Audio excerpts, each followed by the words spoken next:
नज़र है। अभी सूरह ज़ारियात चल रही है और उसकी चंद आयात बाकी हैं। 27वें पारे के बिल्कुल आगाज़ में अल्लाह तबारक व तआला ने उसी मज़मून को फिर से बयान किया है कि जब हज़रत इब्राहीम अलैहिस्सलाम के पास आने वाले अजनबी इंसान नहीं थे बल्कि बशरी शक्ल में फ़रिश्ते थे, तो इब्राहीम अलैहिस्सलाम ने उनसे पूछा कि आपका मिशन क्या है। तो उन्होंने कहा हम मुजरिमों की एक कौम की तरफ भेजे गए हैं ताकि उन पर मट्टी से पके हुए पत्थर बरसाएं जो आपके रब के नज़दीक हद से तजावुज़ करने वाले। हज़रत लूत अलैहिस्सलाम की कौम पर जब फ़रिश्ते अज़ाब नाजिल करने आए तो फिर दोबारा से कुरान मजीद ने 27वें पारे के आगाज़ में उसका तज़किरा फ़रमाया। आगे जाके फिर आयत नंबर 56 में फरमाया वमा खलक़तुल जिन्न वल इंसा इल्ला लियअबुदून। फरमाया जिन्नों और इंसानों को हमने अपनी इबादत के लिए पैदा फरमाया है। जिन्नों और इंसानों की तख्लीक का मकसद ये है कि वो अपने रब की इबादत करें। मकसद इबादत है। इमाम गज़ाली रहमतुल्लाह अलैह फरमाते हैं कि अल्लाह तबारक व तआला ने ना जिस तरह इंसान के वजूद में खाने की, पीने की और सोने की तलब रखी है ना, कि खाता है पीता है फिर उसे नींद आती है, फरमाया इसी तरह अल्लाह तबारक व तआला ने इंसान के वजूद के अंदर इबादत की तलब रखी है। इस बात पे आपने गौर करना है। इसके वजूद में तलब है इबादत की। इमाम गज़ाली फरमाते हैं कि आपने देखा कि किसी ज़माने में लोग बुतों को पूजते रहे, पत्थरों को पूजते रहे, सूरज को पूजते रहे, चाँद को पूजते रहे, सितारों को पूजते रहे माज़अल्लाह, लेकिन किसी ज़माने में आपको ये नहीं मिलेगा कि इंसान ने किसी को पूजा ना हो। अल्लाह ने इबादत की तलब इसके वजूद में रख के इसे दुनिया में भेजा है। डायरेक्शन ठीक नहीं मिलती तो गलत रास्ता इख्तियार कर लेता है, और जब अल्लाह तौफीक देता है और महबूब करीम के कहने पे अमल करता है तो फिर अल्लाह की बारगाह में झुक जाता है। इंसान के आने का मकसद इबादत है। इबादत की बड़ी वसी तारीफ है इस्लाम के अंदर। हम लोग समझते हैं सिर्फ नमाज पढ़ना इबादत, हालांकि अल्लाह की रज़ा के लिए जो काम भी किया जाए वो इबादत है। अल्लाह की रज़ा के लिए जो काम भी किया जाए वो इबादत है। अल्लाह की रज़ा के लिए वो आप कुछ भी करें, वो आप गली से रोड़ा भी उठा दें तो अल्लाह इबादत का सवाब अता फरमाए, वो माँ बाप का चेहरा भी खुश होकर देख लें तो अल्लाह कामिल हज का सवाब अता फरमा दे। तो इबादत का वसी मफहूम है, लेकिन मकसूद इंसान के दुनिया में आने का इबादत है। लेकिन जब कोई आदमी मकसूद भूल जाता है ना अपना, देखे ना, लोगों को मिल के एहसास होता है कि इसका मकसद क्या है। कुछ लोगों का मकसद शोहरत बन गया है, कुछ का मकसद पैसा बन गया है, कुछ का मकसद ही ताल्लुकात बनाना बन गया है। तो इससे हमें बाहर आना चाहिए। अल्लाह करीम ने जिस मकसद हयात के तहत दुनिया में भेजा है, हमें उस मकसद की तरफ तवज्जो करनी चाहिए। फिर आगे सूरह तूर शुरू होती है। इस सूरह में अल्लाह ताला के अटल अजाब का जिक्र है कि जब उसका फ़ैसला हो जाता है तो उसे कोई टालने वाली ताकत नहीं है, और उस दिन आसमान थर थरा रहे होंगे और पहाड़ बड़ी तेज़ी से चल रहे होंगे। फिर आयत नंबर 21 से अहले जन्नत के लिए अल्लाह अज़्ज़ा व जल्ला की जानिब से जो नेमतें राहतें तैयार हैं उनका जिक्र है, और ये भी कि अहले ईमान की औलाद में से जो उनके सच्चे पैरोकार होंगे वो भी उनसे जाके मिलेंगे। औलाद अगर अपने माँ बाप की, नेक माँ बाप की पैरोकार होगी तो उसमें अगर कुछ छोटी मोटी गलतियां हुई भी तो अल्लाह माफ़ करके जन्नत में माँ बाप के साथ ही मिला देगा। असल में ना नालायक बच्चों का बड़ा जिक्र होता है तो लायक बच्चे रह ही जाते हैं बेचारे। नालायकों का बड़ा जिक्र होता है तो लायक रह ही जाते हैं। याद रखिए कि हर आलिम का, हर दरवेश का, हर सूफ़ी का, हर नेक आदमी का बच्चा गलत नहीं होता। ये भी बड़ी इनफिरादी बात है। अल्लाह तबारक व तआला बड़ी रहमत करता है। बाज़ लोगों को अल्लाह बड़ी अज़मतें अता फरमाता है। हज़रत दाऊद अलैहिस्सलाम के घर में हज़रत सुलेमान अलैहिस्सलाम पैदा हुए। अगर नूह अलैहिस्सलाम का बेटा मुसलमान नहीं हुआ तो सिर्फ उसी पर गुफ्तगू ना करना चाहिए। हज़रत इब्राहीम के बेटे इसहाक भी नबी हुए, और उनके बेटे याकूब भी नबी हुए, और उनके बेटे यूसुफ भी नबी हुए तो रब बड़ा करीम है, जब खैर रखता है तो कई नस्लों में रख दिया करता है। तो हर जगह ऐसा नहीं है, हर मौके पे ऐसा नहीं है। बहुत सारे लोग एक ही रंग में हर चीज़ को देखने लग जाते हैं, ऐसी भी बात नहीं है। जब अल्लाह अता करने पे आता है तो फिर बड़ा करम फरमाया करता है। अब एक बात और भी यहाँ काबिल ज़िक्र है, उस पर भी ज़रूर तवज्जो होनी चाहिए कि अगर माँ बाप नेक हों तो काजी सनाउल्लाह साहब पानीपति फरमाते हैं कि 7 नस्लों तक तो अल्लाह वैसे ही माँ बाप की वजह से रहमत करता रहता है, बेटों पे भी, पोतों पे भी, पड़पोतों पे भी, उनके पोतों पे भी। और दलील क्या है? वकान अबूहुमा सालिहा। वो जो हज़रत खज़र अलैहिस्सलाम ने दीवार सीधी की तो पूछा क्यों की? कहा इनका बाप बड़ा नेक था। तो काजी साहब ने लिखा वो 7वीं नस्ल में बाप था, वो 7वीं नस्ल में जाके बाप बनता था। तो अल्लाह करीम अगर करम फरमाता है ना जी, तो फिर बड़ी ही रहमत फरमाया करता है। मेरे हज़रत साहब रहमतुल्लाह ताला अलैह के वालिद मौलाना इब्राहिम रज़ा ख़ान जिलानी मियाँ, उनके वालिद मौलाना हामिद रज़ा ख़ान, उनके वालिद मौलाना अहमद रज़ा ख़ान, और उनके वालिद हज़रत मौलाना नकी अली ख़ान, और उनके वालिद मौलाना रज़ा अली ख़ान। 6ठी जगह पे जाके हज़रत साहब थे। लेकिन हमने इतना तकवा, इतना इल्म, इतनी परहेजगारी कम जगह पे देखी जैसी अल्लाह ने उन्हें अता फरमाई है। तो ऐसी भी कोई बात नहीं कि नस्लों में कुछ नहीं होता।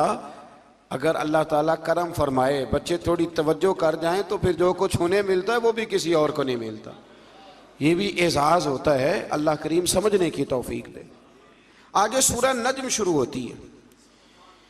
इस सूरह की इब्तदाई 18 आयात में अल्लाह करीम ने नबी पाक अलैहिस्सलाम के सफ़र मेराज की उस मंज़िल रिफ़अत का जिक्र फरमाया है कि जिसमें उन्हें अल्लाह ताला का कुर्ब ख़ास अता किया गया, ख़ास। और ये तकरीबन 18 आयात हैं। इन्हीं आयात में अल्लाह ने यह भी फरमाया कि वमा यंतिकु अनिल हवा इन हुवा इल्ला वह्यु यूहा। फरमाया मेरा हबीब मर्जी से नहीं बोलता, वही कहता है जो रब उन्हें वही इरशाद फरमाता है। तो 18 आयात के अंदर अल्लाह तबारक व तआला ने फरमाया सुम्मा दना फतदल्ला, फिर वो करीब हुआ और फिर ये करीब हुआ फ़कान काबा कौसैन औ अदना। फरमा इतना कुर्बत हुई, इतना करीब हुए कि जितना तीर और कमान करीब होते हैं, बल्कि इससे भी ज़्यादा। लेकिन बात बड़ी मज़ेदार है। फरमाया मेरा महबूब मेरे इतना करीब हुआ फ़अौहा इला अब्दिही, वो बंदा ही रहा और मैं उसका रब हूँ, रहे वो बंदे ही हैं। फ़अौहा इला अब्दिही मा औहा, हमने अपने बंदे की तरफ वही की जो दिल किया की। मा औहा, तुम्हें क्यों बताएं, जो चाहा। ये बड़े शानदार लफ्ज़ हैं। या अल्लाह पूरी बात बतानी नहीं थी तो छेड़ी क्यों थी भाई? पूरी बतानी नहीं थी। फ़अौहा इला अब्दिही मा औहा, अपने बंदा ख़ास पे वही की जो चाहा की। तो या अल्लाह पूरी नहीं बतानी थी तो छेड़ी क्यों थी? फरमाया बताया इसलिए है कि कोई उठ के कह ना दे कि रब रसूल की मुलाकात हुई तो बात कोई भी नहीं हुई, बातें बड़ी हुई हैं, पर तुम्हें क्यों बताएं? बातें बड़ी हुई हैं, तुम्हें क्यों बताएं? वो हमारी आपस की बात है। सी मेराज एक राज मुहब्बतां दा, सी मेराज एक राज मुहब्बतां दा ते नहीं सी हर एक दी समझ विच आउण वाला। कुछ कहंदे ने बंद दरवाजे सन, गया किवें सी अर्श ते जान वाला, ते अबर दखल किए थे अकल दाए, जाने जान वाला या ले जान वाला। तो ये वाक़या मेराज को 18 आयात के अंदर अल्लाह करीम ने बयान फरमाया। फिर सूरह नजम की आयत नंबर 38 से फरमाया कि किसी के गुनाह का बोझ किसी दूसरे पर नहीं डाला जाएगा, हर शख्स को अपने किए का पूरा पूरा सिला मिलेगा, किसी पर किसी के गुनाहों का बोझ।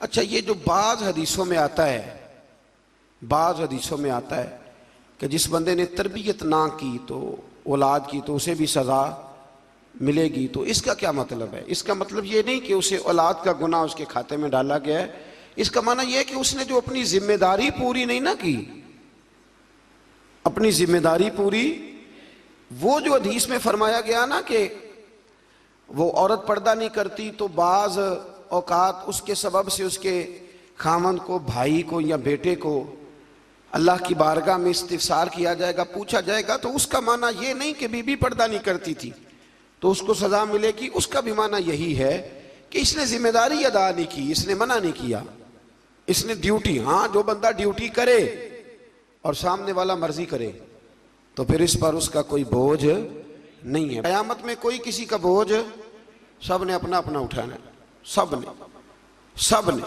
हाँ कुछ बंदे ऐसे होंगे जिनके सबब से अल्लाह माफ़ी अता फरमाए, जिनकी बरकत से अल्लाह, वो बात मैंने कल भी अर्ज की है कि अल्लाह के कुछ ऐसे बंदे होंगे कि जिनकी अल्लाह तबारक व तआला बात मानेगा, सिफारिश कबूल करेगा। तो उसका माना ये होगा कि अल्लाह उनकी बरकत से माफ़ी तो अता करेगा पर बोझ अपना अपना ही उठाना। एक बूढ़ी अम्मा एक दफ़ा भूखी रह गई थी हज़रत उमर फ़ारूक के ज़माने में। तो जब पता चला तो हज़रत उमर रज़ी अल्लाह तआला अन्हु 62 साल उम्र मुबारक थी, बूढ़े हो गए थे। तो घर से जब आपने वो थैला उठाया ना अनाज का बूढ़ी अम्मा के लिए, तो खादिम कहने लगा मुझे दे दे, मैं ले चलता हूँ। तो हज़रत उमर कहने लगे तू बता क़यामत के दिन भी मेरा बोझ उठाएगा? तो कहा नहीं, क़यामत में तो अपना अपना उठाना है। तो फरमाया जा फिर आज भी मुझे अपना ही उठाने दे, अपना अपना बोझ उठाना है। आज ना हमारे ज़माने में हर आदमी को अपनी दुनिया की फ़िक्र है और सामने वाले की आखिरत की फ़िक्र है। भाई सामने वाले की आखिरत की जितनी हम फिक्र करते हैं ना, उससे आधी अपनी आखिरत की करें ना, उससे पूरी नहीं। मैंने कहा जितनी फिक्र सामने वाले की है ना, कोई सियाना हो जाए। और अब तो अल्लाह ताला खैर करे, नसीहत करने वाले बहुत ज़्यादा हो गए और कबूल करने वाले, असर लेने वाले। तो अपना अपना बोझ उठाना है, लिहाजा कोशिश करें कि उसकी तैयारी हो जाए। और यार मतलब हज पे जब हम हाजियों को ट्रेनिंग देते हैं तो हम उन्हें ये कहते हैं कि भाई वहाँ जाके पैदल चढ़ना है तो अभी से ना, अभी से को 2-3 किलोमीटर पैदल चला करो ताकि तुम्हारे लिए वो सफ़र आसान हो जाए। तो अगर 2-4-5 दिन का बोझ है तो उसके लिए पहले तैयारी करते हो तो क़यामत की भी तैयारी पहले करो। कोई किसी का बोझ नहीं उठाएगा। अम्मा के पास बेटा भी आके कहेगा ना 2 नेकियां दे दे, तो अम्मा भी कोई नहीं देगी। ये हमें रिवायात में मिलती हैं सारी चीज़ें। अब्बा भी नहीं उस वक़्त नेकी देगा, इसलिए कि वो दौर ये है कि हर एक ने अपना अपना बोझ उठाना। आगे सूरत कमर शुरू होती, इक़्तरबतिस्साअतु वन्शक़्क़ल क़मर, फरमाया क़यामत करीब आ गई है और चांद शक हो गया है। नबी करीम अलैहिस्सलाम की बारगाह में अबू जहल और कुछ कुफार आए, कहने लगे कि अगर आप चांद के 2 टुकड़े कर दें तो हम कलमा पढ़ लेंगे, अगर आप चांद के 2 टुकड़े कर दें तो हम कलमा। हुजूर मुस्कुराए, फरमाए गवाही देते हो कि वाकई पढ़ लोगे? मैंने बहुत अरसा पहले ये बात अर्ज की थी कि जिसने नहीं ना मानना उसने सारी दलीलों के बावजूद भी नहीं माना। गवाही देते हो पढ़ लोगे का? पढ़ लेंगे। तो अल्लाह के रसूल ने उंगली उठाई, जिसको बारे दो आलम की परवाह नहीं, उसके बाजू की कुव्वत पे लाखों सलाम। तो नबी पाक ने उंगली उठाई, इशारा किया तो चांद 2 टुकड़े हो गया। लोग कहते हैं यूं लगा कि आधा कोहे सफा के इधर गया है, आधा उधर गया। तो हुजूर फरमाने लगे गवाह हो जा मैंने चांद तोड़ दिया, तू भी गवाह हो जा मैंने चांद तोड़ दिया, तू भी गवाह हो जा चांद। पर जिसने नहीं ना मानना कहने लगा ओहो हम समझते थे ज़मीन पे जादू चलता है, माज़अल्लाह आपका तो आसमानों पे भी चलता है। और एक सियाना बीच में से ये भी कहने लगा कि आपने तो हमारी आंखों पे जादू कर दिया, चांद चांद कोई नहीं टूटा। ये तो बाहर के काफिले आएंगे ना जो मक्के से बाहर गए हुए वापस आएंगे तो पूछेंगे उन्होंने भी देखा है कि नहीं। अगर उन्होंने गवाही दी तो फिर मानेंगे। बाहर से काफिले आए तो उन्होंने पूछा भी तुमने चांद को टूटते देखा है? तो कहने लगे कसम है हमें, हमने फलां दिन फलां तारीख फलां रात चांद टूटते देखा है, चांद टूटते देखा है, हमने देखा है। तो उन्होंने कह भी दिया तो कहने लगे लगता है तुम्हें भी जादू ही हो गया है। जिस गवाही पे भी खड़े होते थे वो मानने को तैयार। कभी कभी कुछ बातें बर मौका हो जाती हैं तो मज़ा बड़ा देती हैं। मैं बैतुल्लाह शरीफ से, हरम शरीफ से बाहर निकल रहा था तो एक बंदे ने मुझे खड़ा कर लिया, कहता जी आज अल्लाह का घर है, यहाँ खड़े हो के बस 2 सवालों का जवाब दे दे मैं मान जाऊंगा। तो मैं हंस पड़ा। मैंने कहा हुजूर ने यहाँ चांद तोड़ के दिखाया था पर नहीं मानने वाले वो भी नहीं माने थे। तो आज 2 दलीलों से साहब कौन मानता है? हुजूर ने चांद तोड़ के दिखाया पर ना मानने वाले ना माने। और कुछ ऐसे थे जिन्होंने दूर से सुना ही कि मुस्तफ़ा ने चांद तोड़ दिया है, तो वो सारी ज़िंदगी मौजज़ा ही बयान करते रहे, हुजूर का ये मौजज़ा। और जिन्होंने दूर रह के सुना ना, दूर रह के, वो सारी ज़िंदगी शाने ही बयान करते रहे, सारी ज़िंदगी तज़किरों में गुजार दी। मुस्तफ़ा जाने रहमत पे लाखों सलाम, शम्मे बज़्मे हिदायत पे लाखों सलाम। और फरमाया जिसको बारे दो आलम की परवाह नहीं, कहते हैं दोनों आलम का बोझ आला हज़रत फरमाते हैं हुजूर के हाथों पे रख दो तो नबी पाक को परवाह कोई नहीं, उनके बाजू की कुव्वत पे लाखों सलाम, जिसको बारे दो आलम की परवाह। तो ना मानने वाले सारा कुछ देख दाख के भी नहीं मानते, नहीं मानते, उनका मिजाज है। अल्लाह ताला समझने की तौफीक अता फरमाए। आयत नंबर 49 में हर चीज को अंदाजे से बनाने का जिक्र है कि अल्लाह ने बड़े सोहने तरीके से, बड़े प्यार से हर शय बड़ी खूबसूरत बनाई है। आप कभी अपने आप पे गौर कर लेना, ये नाक अगर यहां होता तो अच्छा लगता था, ये वैसे थोड़ा सा खराब हो जाए ना, किसी वक्त खुदा ना करे फूल जाए तब नहीं अच्छा लगता। तो ये कान अगर यहाँ की बजाय थोड़ा यहाँ हो तो अच्छा लगता है। तो फिर मान लो रब करीम ने जो बनाया बड़ा ही सोना बनाया है, उसने जो शय पैदा की है बड़ी। आजकल नए नए लोग आए हैं, वो नई नई बातें करते हैं, ये ना होता तो ये होता, ये ना, मैंने कहा क्यों ना होता, जो रब करीम बनाता है वो बड़ा ही शानदार बनाता है। और एक और बात जो आप लोग और मैं कभी कभी एतराज़ करते हैं ना कि उसका रंग गोरा है तो मेरा काला है, ये रंग गोरा काला नहीं, ये अल्लाह की चाहत है, ये अल्लाह की चाहत है। उसने जिस तरह का मुझे पसंद किया उस तरह का बनाया, ये उसकी चाहत है, मेरे खद्दो खाल उसकी। तो तू उसकी चाहत पे एतराज क्यों करता है? ये तू तो उसकी चाहत है, उसका शाहकार है, एतराज ना कर। तू क्या अल्हम्दुलिल्लाह, जिस तरह उसने मुझे चाहा, जिस रंग में चाहा उसने मुझे बनाया। लोग बड़ा कुछ कराते फिरते हैं, बड़े बड़े मामलात हैं जनाब, बड़ी परेशानी है लोगों को। किसी ने सर्जरी करानी है, कोई क्रीमें तलाश करता फिरता है, आके मसले पूछते हैं और मसला बता दो तो अमल भी नहीं करते, कहते हैं जी आर्टिफिशियल बाल लगवा लें। तो मैंने कहा क्या ज़रूरत है आपको? कहते सर गंजा है। तो मैंने कहा टोपी पहनो, नबी पाक की सुन्नत है, इमामा बांधो, हुजूर का तरीका है।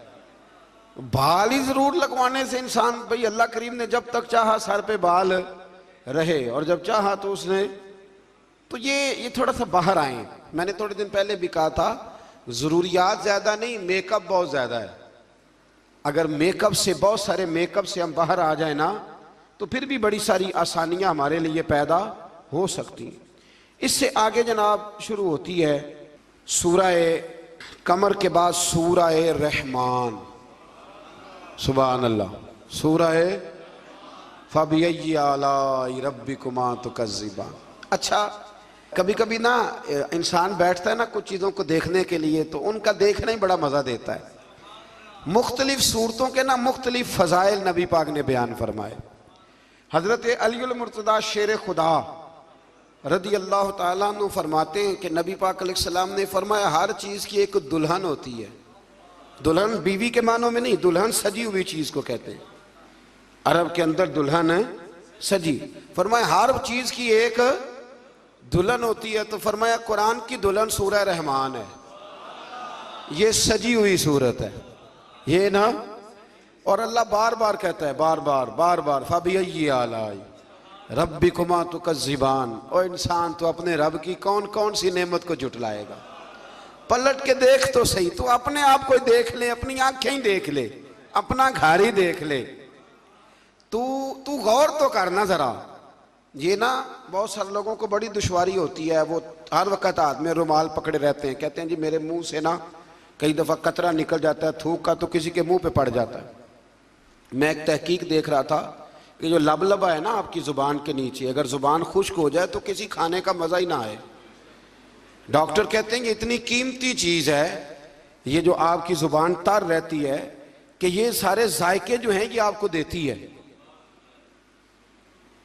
अगर कभी ज़ुबान पक जाए ना तो अच्छी तरह पकी हुई चीज़ें भी मज़ा कोई नहीं देती, बल्कि जलती रहती है हर शय। अल्लाह ने जो बनाया है ना, जहां बनाया है कमाल ही बना दिया है। और फरमाते फबिय्यि आलाई रब्बिकुमा तुकज़्ज़िबान, अपने रब की कौन कौन सी, तू कहाँ जाएगा? और शुरू कहाँ से किया? फरमाया अर्रहमान अल्लमल कुरान। फरमाया रहमान ने अपने हबीब को कुरान सिखाया है।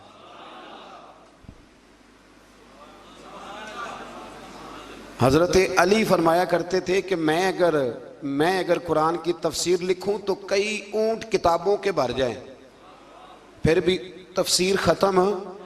हम पुरानी बात नहीं करते। ये गुजरात में मुफ्ती अहमद यार खान साहब नईमी हकीमुल उम्मत रहमतुल्लाह, कुरान मजीद के एक पारे की तफसीर लिखी तो पूरी एक जिल्द बन गई। अभी पिंडी के वो आलिम हयात हैं जो कहते हैं कि एक पारे की एक जिल्द नहीं, एक पारे की तो 3-4 जिल्दें बन जाती हैं। आला हजरत फाजिल बरेलवी से किसी ने कहा तफसीर लिखे, फरमाने लगे मैं लिखूंगा तो पढ़ेगा कौन? फरमाया मैं तो सूरह बद्दुहा की तफसीर लिखूं तो कई जिल्दें बन जाएं।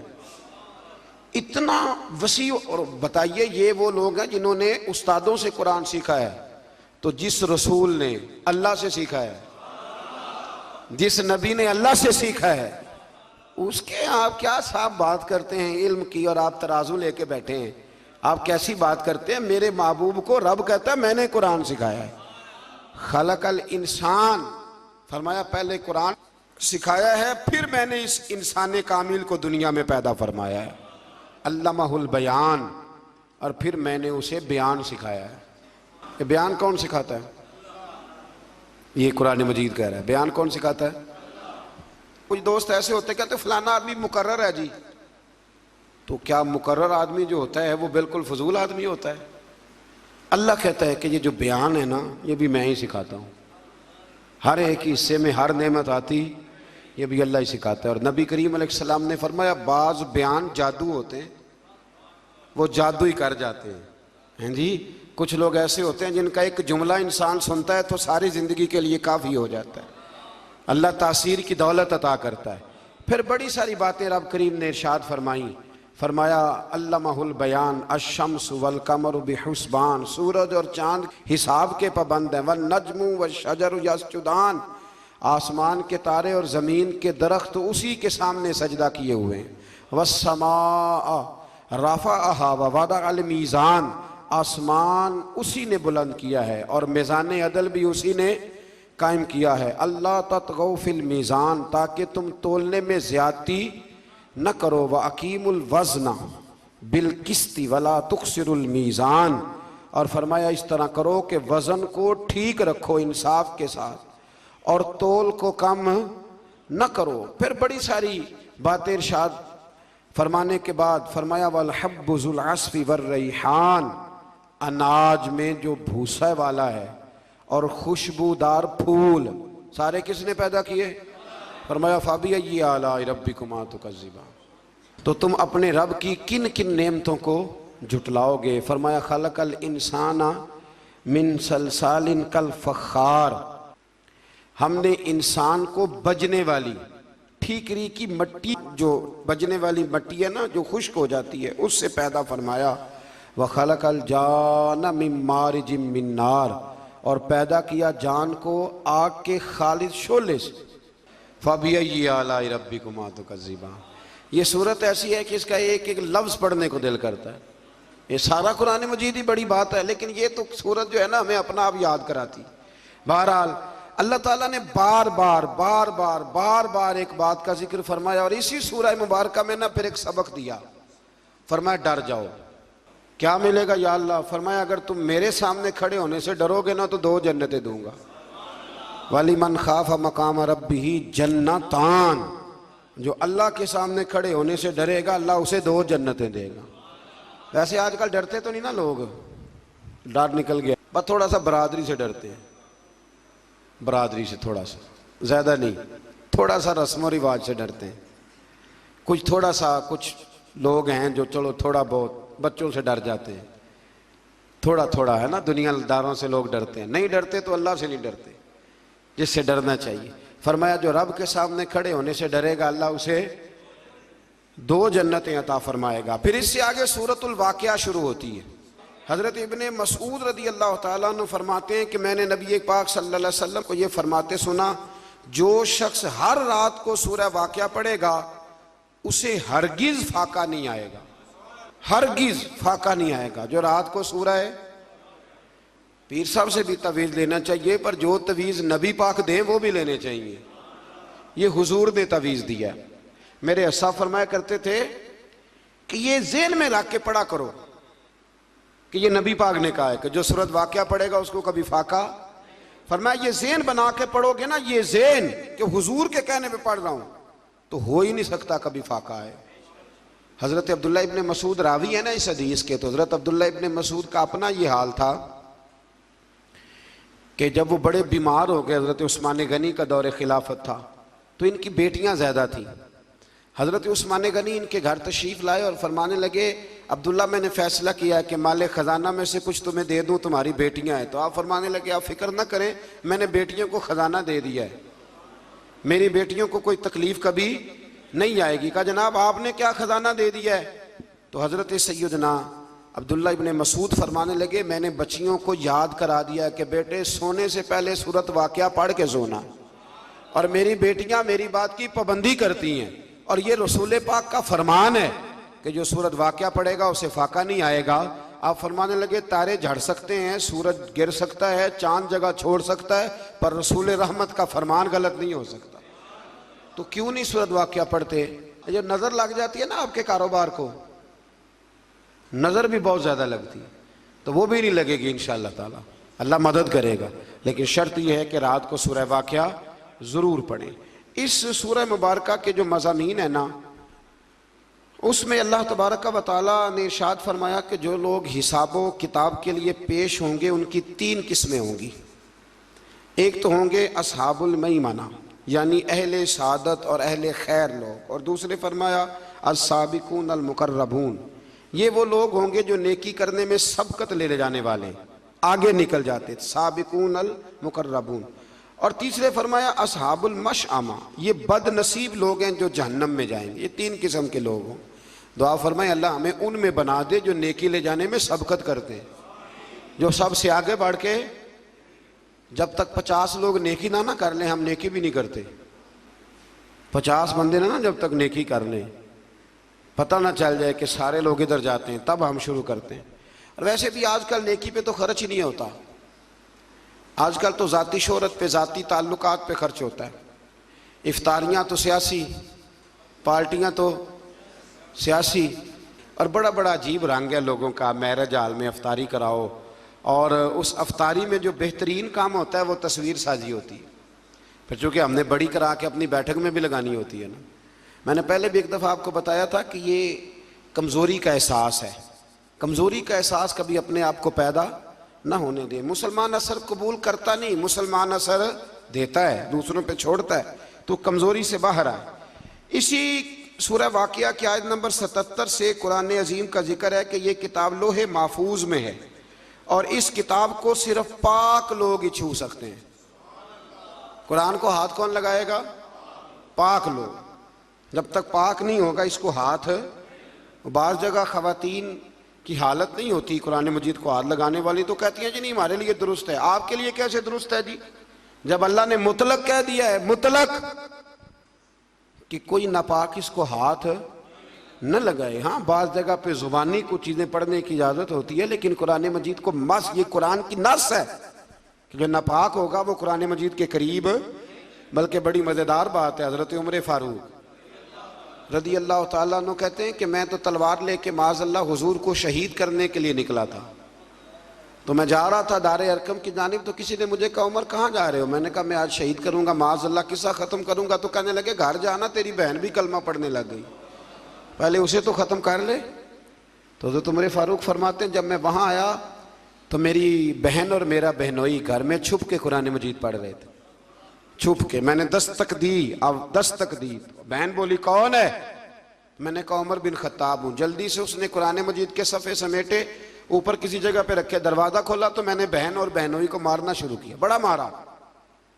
तो कहते मैंने बहन को मारा तो खून निकला उसके सर से। तो कहने लगी उमर जितना तेरा दिल करता है तू मार, जिस बाप की सुल्ब से तू है मैं भी वहीं से हूँ, जिस माँ का तूने दूध पिया मैंने भी उसी का पिया है। अब मैं मुस्तफ़ा का कलमा पढ़ गई हूँ, अब किसी के माई के लाल में ये ताकत नहीं कि मुझसे कलमा छुड़ा सके। जनाब उमर फरमाते हैं जो बात हमारे मजमून किया उसको समझिएगा। जनाब उमर फरमाते हैं, हजरत उमर कहते हैं कि मैं पूरे जलाल में गुस्से में था। मैंने अपनी बहन से कहा चल दिखा फिर मुझे क्या पढ़ रही थी। तो कहते हैं उस हाल में भी मेरी बहन ने क्या कहा, कहने लगी तुझे नहीं दिखा सकती, तो मुशरक है, मुशरक नजस होते, जा पहले वुजू करके आ, गुस्ल करके आ, ये अल्लाह की किताब है, इसे वही हाथ लगा सकता है जो पाक साफ होता है। उस हाल में भी जब मैं मार रहा हूं, फरमाते मैं गुस्ल करके आया तो फिर बहन ने मुझे कुरान मजीद सुनाया, और फिर जब मैंने सुना तो मैंने कहा फिर मुझे ले जाओ वहां, घरों आया सा मार मुकामने नू, हुण मैनू मार दे लै चलो, मते उमर दी उमर बर्बाद होवे। घरों आया सा मैं मार मुकामने नू, हुण मैनू मार दे लै चलो, मते उमर दी उमर बर्बाद होवे, जिथे उमर सवार दे लै चलो। जिथे बादशायर जो होते हैं ना, रदीफ काफिया उनका बड़ा शानदार होता है, तो इन्होंने भी उमर इसम के लिहाज से भी और उमर उसके माने के लिहाज से बड़ा ही अच्छा इस्तेमाल किया। मौका नहीं, वरना इस पर कोई बात करता। तो इसमें अल्लाह तबारक व तआला ने कहा कि नापाक आदमी कुरान मजीद को हाथ न लगाए। आयत नंबर 83 से रूह के निकलते वक्त मरने वाले और करीब लोगों की बेबसी का जिक्र करते हुए फरमाया, तुम इस रूह को लौटाते क्यों नहीं अगर तुम सच्चे हो। यानी बताना ये चाह रहा है रब करीम का कुरान, अल्लाह का कुरान ये फरमाता है कि तुम चाहो भी तो इस रूह को लौटा सकते, ये तुम्हारी बेबसी है। तो अगर मरते वक्त रब के सामने बेबस होना है तो आज क्यों नहीं हो जाते, आज बेबस हो जाओ, को या अल्लाह जैसे तू कहेगा वैसे हम करेंगे। लेकिन जब तक रूह होती है तब तक इंसान मानने को तैयार नहीं होता। अल्लाह ताला हमें मानने वालों में शामिल फरमाए। आगे सूरह हदीद शुरू होती है। कुरान मजीद कि इस सूरह मुबारक में ना अल्लाह तबारक व तआला ने सहाबा किराम के माबैन दर्जात में जो फजीलत है उसके मुख्तलिफ मदारज को बयान किया। ये बड़ी समझने वाली बात है, मुख्तलिफ मदारज। एक तबका सहाबा का वो है जो ऐलान नबुव्वत के फौरन बाद ईमान लाया, ये पहला दर्जा है, जो ऐलान नबुव्वत के फौरन बाद, यानी हिजरत से सुखों के दौर के जो यार होते हैं ना वो बहुत ज्यादा होते हैं, लेकिन जो तनाइयों का सज्जन होता है उसे कभी नहीं भूलना चाहिए। अल्लाह ने ये दर्जात बयान किए, फरमाया जो ऐलान नबुव्वत के फौरन बाद इन्होंने कलमा पढ़ा, एक तबका वो है। फिर एक संगे मील वो है कि मुसलमानों की तादाद 40 थी। फिर एक संगे मील हिजरत का है कि हिजरत से पहले और बाद में ईमान लाने वाले। फिर एक संगे मील गज़वा बदर का है। गज़वा बदर वो हैं जिनकी अल्लाह ने सबकी फजीलत बयान फरमाई, फरमाया वो भी एक दर्जे वाली जमात है। अहले बदर के लिए अल्लाह ताला ने मगफिरत का ऐलान फरमाया। एक संगे मील सुलह हुदैबिया से अल्लाह ताला ने इस मौके पर मौजूद तमाम सहाबा को अपनी रजामंदी की सनद अता फरमाई, वो कल हम पढ़ के आए। और फिर एक संगे मील फतह मक्का का है जिसका इस सूरत में जिक्र किया गया है। फतह मक्का के बाद जिन्होंने कलमा पढ़ा वो आखिरी संगे मील है, आखिर में उनके मदारज बयान हुए। लेकिन रब करीम ने फरमाया ये सारे ही मेरे महबूब के गुलाम है और मैंने सब के साथ ही खैर का वादा फरमा लिया है। कुछ लोगों को बड़ी परेशानी है जी फलाने ने फतेह मक्का के बाद कलमा पढ़ा है, ये बड़ा खास मसला है। हमारे ज़माने में बड़ा अजीब मामला है, जिनका कुफर साबित है लोग उनका इस्लाम साबित करने की कोशिश करते हैं, और जिनका इस्लाम साबित है उनका कुफर साबित करने की कोशिश करते हैं। बड़ी अजीब व गरीब मंतक है, फ़लसफ़ा है लोगों का, और लोग उस चक्कर में पड़े हुए हैं। कहते हैं जी फलां सहाबी जो हैं वो फतेह मक्का के बाद मुसलमान हुए। तो मैंने कहा जब नबी पाक ने उनका मुसलमान होना कबूल कर लिया तो तुम्हें क्या एतराज़ है भाई। अल्लाह ताला ने दिलों का हाल तो अपने पास रखा, और अगर दिया तो अपने महबूब को खबर दी। तो एक शख्स कलमा पढ़ने आया रसूल करीम की बारगाह में, कलमा पढ़ने आए, हुजूर ने उसका कलमा पढ़ना कबूल किया। चाहिए था ना हुजूर कहते कि तू जा, तू तो ऊपर ऊपर से पढ़ रहा है, अब तलवार से बचने के लिए पढ़ रहा है, कहना चाहिए था ना। लेकिन हुजूर ने कहा, तो जब नबी पाक ने कबूल कर लिया तो आज लोगों को क्या एतराज है, आज लोगों को क्या एतराज है। बड़े बड़े अजीब मामलात है। कहते हैं जी फलां सहाबी थे वो ठीक नहीं थे। तो मैंने कहा जब इमाम हसन उनसे सुलह कर रहे हैं, तू ज्यादा प्यारा है हजरत अली का कि इमाम हसन ज्यादा प्यारे थे। और सही बुखारी की हदीस है, नबी पाक ने इमाम हसन को अपने साथ मिंबर पे बिठा के फरमाया ये मेरा बेटा हसन सैयद है, जब मुसलमानों की दो जमातें लड़ेंगी तो ये सुलह करा देगा। तो ये मुसलमानों की दो जमातों का लफ्ज कह के तो नबी पाक ने उन्हें मुसलमान कहा है। तुझे क्या मसला है भाई? ये अलग बात है कि मौला अली की फजीलत को कोई पहुंच ही नहीं सकता।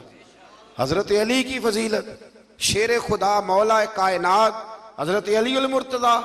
एक गैर मुस्लिम ने ना हजरत अली के चंद अकवाल पढ़ लिए, चंद अकवाल। वो तहकीक कर रहा था जमीन व आसमान पे, तो किसी ने उसको कहा कि हजरत अली के कुछ कौल पढ़ो। पढ़ लिए तो कहा तेरा तबसरा क्या? कहने लगा मेरा तबसरा ये है। वो गैर मुस्लिम था ना, तो अपने लफ्जों में कह गया। कहने लगा यहाँ तो ये वो शख्स है जिसने जमीन व आसमान बनाए हैं, यहाँ कम अज कम वो है जिसके सामने बनाए गए हैं। इतनी बात जरूरत। उन्होंने कहा नहीं, वो तो बनाने वाला रब है, और ये जिसकी अकवाल हम तुम्हें पढ़ा रहे हैं ये तो मौला अली शेर खुदा है। उनकी अजमत का कोई मुकाबला कर सकता, उनकी शान का कोई मुकाबला कर सकता? लेकिन ये है कि मैं कौन होता हूँ ये तराजू पकड़ लूँ मैं उठ के, मैं? और हम तो इतनी, आप यकीन करें, इतनी जरूरत भी नहीं करते कि आइमा का इख्तलाफ बयान करें। मैं तो इमाम आजम और इमाम शाफी के इख्तलाफ में पढ़ने का भी कायल नहीं, इमाम मालिक और इमाम अहमद बिन हम्बल के इख्तलाफ में पढ़ने का भी कायल नहीं। तो मेहरबानी फरमाएं आप इन चीज़ों से निकलें। और बड़ी जल्दी लोग कानों में बातें करते हैं, ऐसे हो गया जी, वैसे हो गया। आप मेहरबानी फरमाएं, ये जुल्म है। फतेह मक्का के बाद भी जिसने कलमा पढ़ा, मेरे नबी ने उसका कलमा कबूल फरमाया है। कुरान ने कहा कि उन सब के साथ अल्लाह ने हुस्ने सलूक का वादा फरमा लिया है। लिहाजा कोई किसी सहाबी के बारे में कोई बात, सहाबी के बारे में कोई बात, इसलिए कि हम सहाबा को नबी पाक के सहाबी मानते हैं, नबी पाक के सहाबी। तो आप ये समझ लें कि उनको निस्बत मेरे रसूल पाक की हासिल है। अल्लाह ताला सब की इज्जत और सब की कदर करने की तौफीक अता फरमाए। सुभान अल्लाह। आगे आयत नंबर 12 में फरमाया कि मैदान हशर में मोमिनीन और मोमिनात की अनोखी शान होगी। हशर के दिन मोमिनों की और मोमिनात की शान दूसरों से अलग होगी, इम्तियाजी होगी। क्या शान होगी?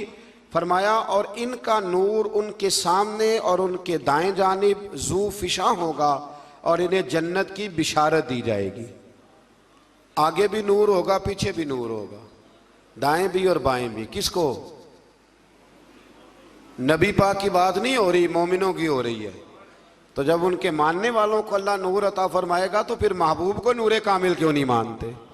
ये कुरान मजीद की आयत नंबर 12 ना जरा पढ़िएगा, सूरह हदीद की आयत नंबर 12 कि क़यामत के दिन अल्लाह मोमिनों के आगे पीछे दाएं बाएं नूर ही नूर कर देगा। मेरे रसूल करीम अलैहिस्सलातु सलाम से लोगों ने कहा या रसूलल्लाह, आप अपनी उम्मत को कैसे पहचानेंगे? तो हुजूर ने फरमाया जिस जगह वुजू का पानी लगता रहा ना, वो क़यामत के दिन चमकेंगे सारे जिस्म के हिस्से। तो उम्मती दूर से आएंगे तो मैं पहचान लूँगा। और फिर हुजूर ने फरमाया मेरे कुछ ऐसे गुलाम होंगे कि जिनके चेहरे 14वीं के चांद की तरह चमकेंगे। नबी पूछेंगे कि ये किस उम्मत के नबी हैं? तो फरमाया जाएगा ने नबी नहीं, ये मुस्तफ़ा करीम की उम्मत के वली हैं।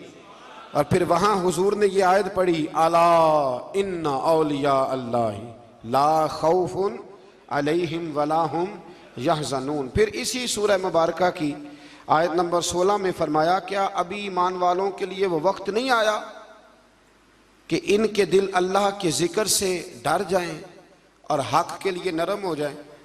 कब वो वक्त आएगा जब ईमान वालों का दिल अल्लाह के जिक्र से डर जाए, नरम हो जाए? कुरान मजीद ने कहा कवैज़ा तुलियत अलैहिम आयातहु ज़ादतहुम ईमाना, जब मोमिनों पर अल्लाह की आयतें पढ़ी जाती हैं तो उनका ईमान मजबूत हो जाता है। वक्त कब आएगा जब एक आयत सुन के आप यकीन करते हैं कि सहाबा कुरान सुन के कुछ ऐसे थे जिनकी रूह ही परवाज कर गई, कुरान मजीद सुन के रूह परवाज कर गई। आज वो वक्त कब आएगा जब अल्लाह का जिक्र हो? जब इमाम आज़म अबू हनीफा ना गुजर रहे थे तो एक नौजवान भी गुजर रहा था, तो इमाम साहब का पैर उस नौजवान के पैर पे आ गया तो कहने लगा आपने मरना नहीं, कब्र में नहीं जाना। उसने ये लफ्ज़ कहे तो इमाम साहब बेहोश होकर गिर पड़े।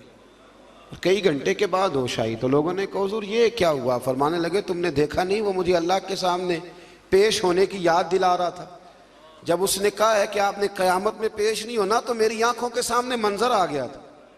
यहाँ कितनी आयतें पढ़ी जाती हैं, हदीसें पढ़ी जाती हैं, बुजुर्गों की बातें बताई जाती हैं, लेकिन बस ठीक है लोग तवज्जो नहीं करते। अल्लाह फरमाते कब वक्त आएगा जब तुम्हारे दिल डर जाएं आयत नंबर 20 में दुनिया के मालो दौलत को, दुनिया की ज़ीबो ज़ीनत की नापायदारी को बयान किया और फरमाया अपने रब की मग़फ़िरत की जानिब दौड़े चले आओ और उसकी जन्नत की तरफ पेश कदमी करो जिसकी वुसअत आसमान और ज़मीन की मिसल है, और जो अल्लाह और उसके रसूल सल्लल्लाहु अलैहि वसल्लम पर ईमान लाने वालों के लिए तैयार की गई है, उसकी तरफ दौड़ के आओ। दुनिया की ज़ीबो ज़ीनत जो है ना, एक वक्त के लिए है। एक वक्त ऐसा भी इंसान पे आता है कि जब उसके पास सहूलियात होती हैं पर खाने की पोजीशन नहीं होती, पैसे होते हैं पर वो खा नहीं सकता, पहन नहीं सकता। तो ये दुनिया की जो ज़ेबो ज़ीनत है ना, ये बड़ी आर्जी सी है। हमारा मिजाज बन गया है कि हर वक्त अपने आप को, अपनी बरादरी को, अपने नाम को, अपने कबीले को, अपने आप को संवारने पे लगे रहते हैं। थोड़ा सा इससे निकलें, जन्नत संवारने की भी थोड़ी तैयारी करें। आप यकीन करें, इस तेज़ी के साथ लोग दुनिया से जाते हैं, इस तेज़ी के साथ कि 2, 4, 5 दिन तज़किरा होता हो फलाने का जवान बेटा चला गया, पर उसके बाद तो दुनिया ख्वाबों ख्यालों में रह जाती है और अपने भी आहिस्ता आहिस्ता बदल जाते हैं। अल्लाह फरमाते हैं ना इतना दौड़, इतना ना दौड़ दुनिया के पीछे। कुछ ज़िंदगी में औकात मखसूस कर दें, कुछ पैसा मखसूस कर दें, कुछ लम्हे मखसूस कर दें जिसमें सिर्फ हुसूल जन्नत के लिए, अल्लाह की रज़ा के लिए, उसकी बारगाह की हाज़िरी के लिए हम शब व रोज़ कोशिश करें।